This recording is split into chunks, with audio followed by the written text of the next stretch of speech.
नमस्कार, मैं हूं आपके साथ प्रगति और आप देख रहे हैं टोटल टीवी। खबरों की शुरुआत बड़ी खबर के साथ करेंगे, जहां पानीपत में प्रॉपर्टी आईडी की 1000 फाइलें अब भी पेंडिंग पड़ी हुई हैं। दरअसल संतोषजनक जवाब नहीं मिलने से लोगों में नाराजगी है, गुस्सा देखने को मिल रहा है। वोट मांग रहे सत्ता पक्ष के नेताओं को डर है ये प्रॉपर्टी आईडी पार्टी को नुकसान भी पहुंचा सकती है। तो बड़ी खबर आपको बता दें, जहां प्रॉपर्टी आईडी की 1000 से ज्यादा फाइलें पेंडिंग पड़ी हुई है। संतोषजनक जवाब नहीं मिलने से लोगों में नाराजगी है, वहीं वोट मांग रहे सत्ता पक्ष के नेताओं को अब डर सताने लगा है। दरअसल ये प्रॉपर्टी आईडी पार्टी को नुकसान कर सकती है, तो ऐसे में अब लोगों में नाराजगी देखने को मिल रही है। चूंकि 1000 फाइलें पेंडिंग हैं और संतोषजनक जवाब भी नहीं मिल रहा है, जिससे लोगों में खासी नाराजगी देखने को मिल रही है। वहीं दूसरी ओर वोट मांग रहे सत्ता पक्ष के नेताओं को डर सताने लगा है। दरअसल ये प्रॉपर्टी आईडी पार्टी को नुकसान पहुंचा सकती है।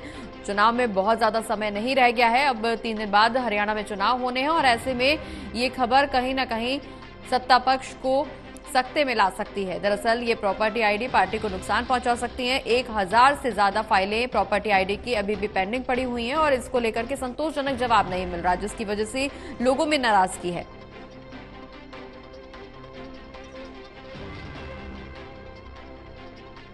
और इसी खबर पर ज्यादा जानकारी के लिए हमारे साथ एसोसिएट एडिटर देवेंद्र कथुरिया जी फोन लाइन पर जुड़ गए। देवेंद्र जी, चुनाव में अब बहुत ज्यादा समय नहीं रह गया है, चुनावी काउंटडाउन लगभग शुरू हो चुका है। 25 मई को चुनाव होना है और ऐसे में जहां एक तरफ स्टार प्रचारकों की तरफ से, तमाम नेताओं की तरफ से प्रचार प्रसार किया जा रहा है, जनता को साधने की कोशिश की जा रही है, वहीं प्रॉपर्टी आईडी की 1000 से ज्यादा फाइलें पेंडिंग पड़ी हुई हैं और इसको लेकर के कोई संतोषजनक जवाब सामने नहीं आ रहा, जिसकी वजह से लोग अब परेशान है।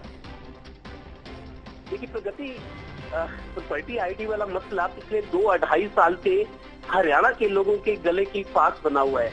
2 साल पहले ये मुसीबत शुरू हुई थी। प्रॉपर्टी आईडी में दरअसल सरकार ने किया तो इसलिए था कि प्रॉपर्टी आईडी में जो गड़बड़ियां होती है, मलकियत को लेकर झगड़े होते हैं, विवाद होते हैं, प्रॉपर्टी आईडी से मलकियत साबित होती है कि हाँ फलां आदमी इस प्रॉपर्टी का मालिक है, और जमीन या मकान या कुछ भी बेचने खरीदने के लिए प्रॉपर्टी आईडी के बिना रजिस्ट्री नहीं होती। तो ये एसेंशियल डॉक्यूमेंट है।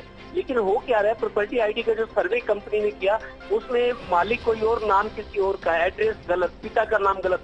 ये 2-2.5 साल से चल रहा है और लोगों को रुला दिया प्रॉपर्टी आईडी में।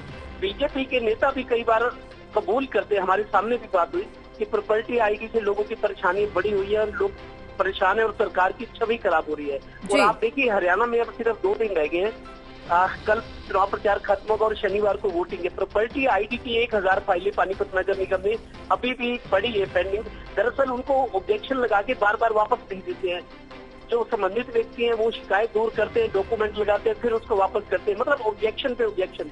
बहुत ज्यादा लोग त्रस्त हैं और 2 दिन बाद ही वोटिंग होनी है।